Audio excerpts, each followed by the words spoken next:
جی السلام علیکم دوستو، آج کی video U S naan immigrant visa کے حوالے سے ہے۔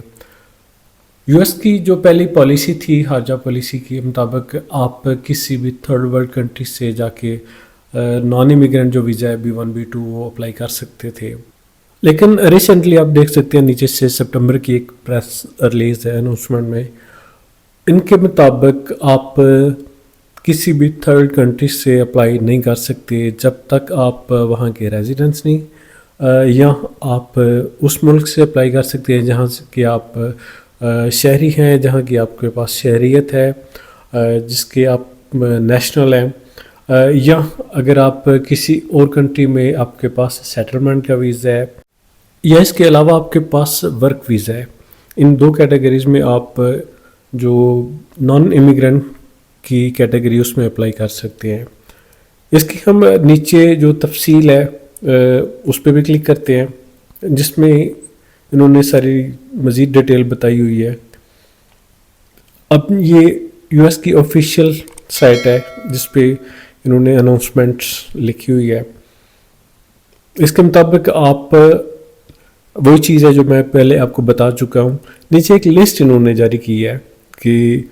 یہ وہ ممالک ہیں جن میں یو ایس کی ایمبیسی نہیں ہے۔ یہ شہری جو افغانستان کے شہری ہیں یہ کہاں سے اپلائی کر سکتے ہیں؟ ان کے لیے انہوں نے ایک مخصوص ایمبیسی بتائی گئی ہے، جیسے افغانستان کے لیے اسلام آباد لکھی گئی ہے۔ اس کے علاوہ نیچے آپ باقی بھی کنٹری دیکھ سکتے ہیں، ایون کہ زمبابوے، یمن ہے، اس کے علاوہ آپ ساری لسٹ آپ کے سامنے ہے۔ اب ایسا ہے کہ پاکستان میں ایک اسلام آباد کی ایمبیسی ہے، دوسری کراچی کی ہے،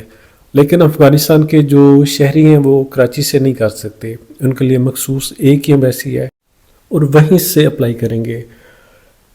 نہ وہ کراچی سے کر سکتے ہیں۔ اسی طرح سیم باقی ممالک میں بھی جہاں یو ایس کی ایمبیسی اویلیبل نہیں ہے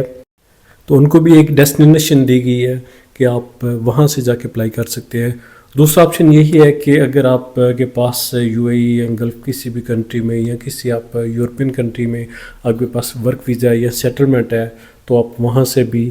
اس کی اٹیمپٹ کر سکتے ہیں، کیونکہ جو نان امیگرینٹ ویزا ہے پہلے آپ تھرڈ کنٹری سے کہیں سے بھی جا کے اپلائی کر سکتے تھے بشرطے کہ اس ملک میں آپ کی لیگل انٹری ہوگی،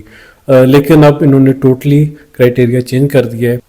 امید کرتا ہوں آج کی ویڈیو آپ کو پسند آئی ہوگی، اگلی ویڈیو میں دوبارہ ملاقات ہوگی، تب تک کے لیے اللہ حافظ۔